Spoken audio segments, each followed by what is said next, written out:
दोस्तों, अब तक की कहानी में आपने देखा कि दामन का होने वाला मंगेतर शक्ति ने अपनी पहली पत्नी आंचल का मर्डर किया था और जिसे उसने कबूल कर लिया क्योंकि आंचल की आत्मा दामन की भाभी रिद्धि के अंदर प्रवेश कर चुकी थी।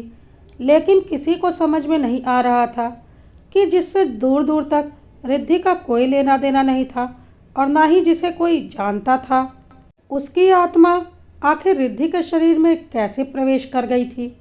और अब आंचल की आत्मा रिद्धि के शरीर से निकलने को तैयार नहीं थी क्योंकि उसे परिवार और पति का प्यार मिल रहा था, जिससे पूरा परिवार काफ़ी परेशान हो चुका था। और इस समस्या के समाधान के लिए शहर के सबसे बड़े तंत्राचार्य को बुलाया गया था।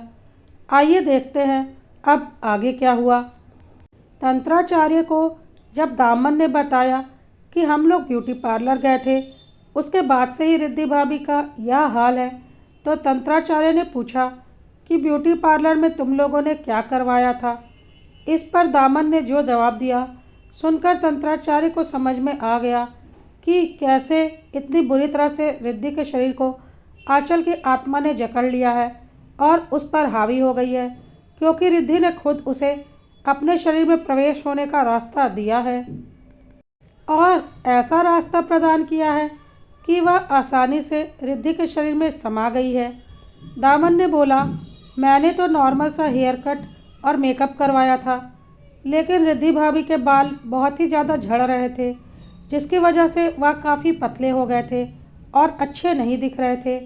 इसलिए उस दिन रिद्धि भाभी ने पार्लर में अपना हेयर एक्सटेंशन करवाया था। अब तंत्राचार्य जी को समझते देर नहीं लगी कि हेयर एक्सटेंशन की वजह से ही यह सब कुछ हुआ है।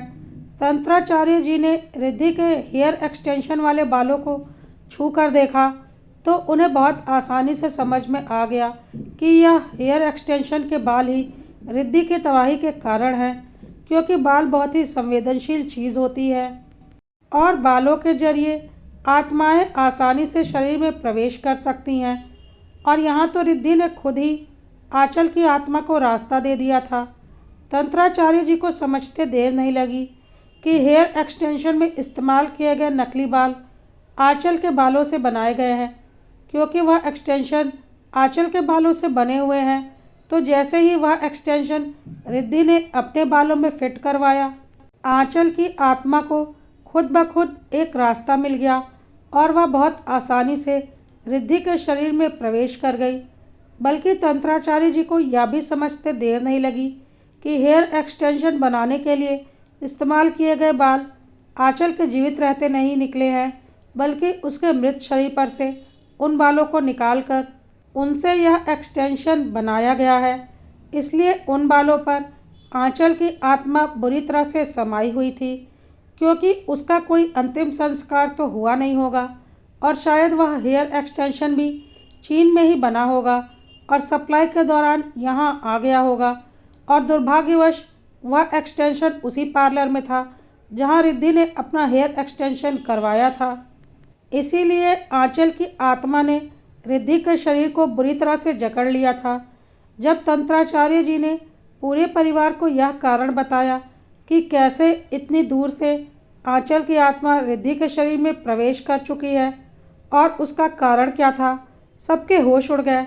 किसी ने सपने में भी नहीं सोचा था कि छोटी सी वजह से इतना बड़ा कांड हो जाएगा, क्योंकि यह तो बहुत सामान्य सी बात है। आजकल बहुत सी महिलाएं हेयर एक्सटेंशन करवाती हैं, पर ऐसा कुछ हो जाएगा या तो किसी ने भी सोचा नहीं था। अब तो व्योम ने तंत्राचार्य जी से बोला, गुरुजी, आप ही अब कोई उपाय बताइए, मैं कैसे रिद्धि को आंचल की आत्मा से मुक्त करवाऊं, क्योंकि रिद्धि तो अब किसी के काबू में नहीं है। आंचल की आत्मा किसी भी कीमत पर उसका शरीर छोड़ने को तैयार नहीं है।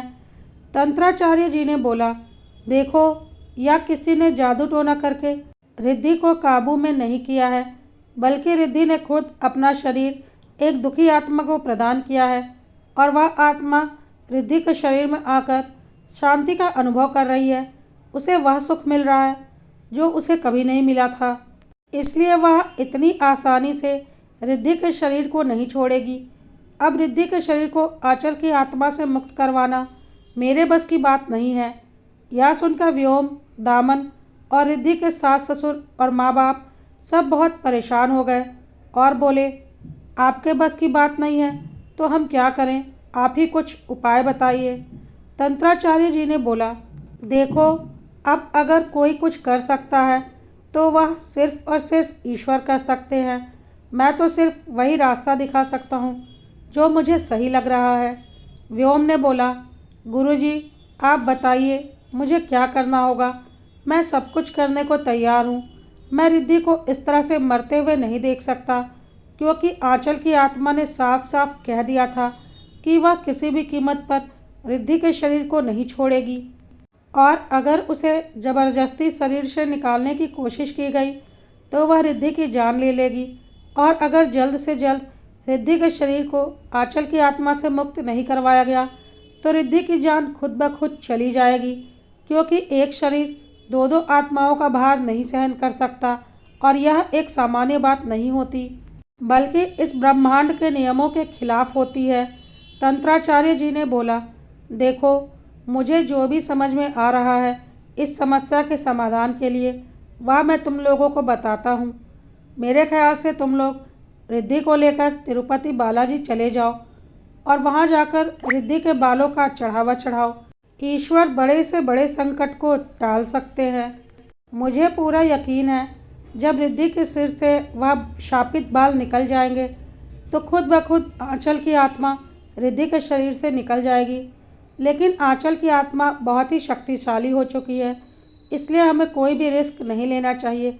रिद्धि के बाल चढ़ाने के बाद तुम थोड़े बाल लेकर वहाँ से बालाजी सरकार के पास चले जाना और वहाँ बालाजी सरकार से विनती करना कि रिद्धि के शरीर पर जो भी आंचल की आत्मा आ गई है उसे वह मुक्ति प्रदान करें।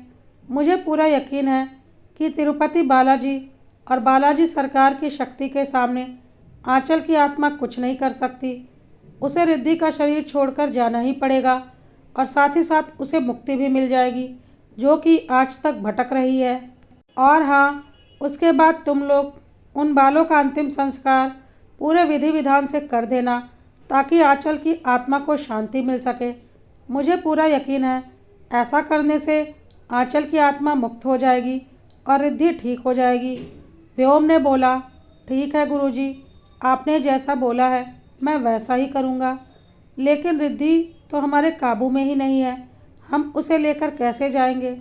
तंत्राचार्य जी ने कहा, मैं तुम्हारी इतनी मदद कर सकता हूँ कि मैं एक लॉकेट रिद्धि के गले में डाल रहा हूँ।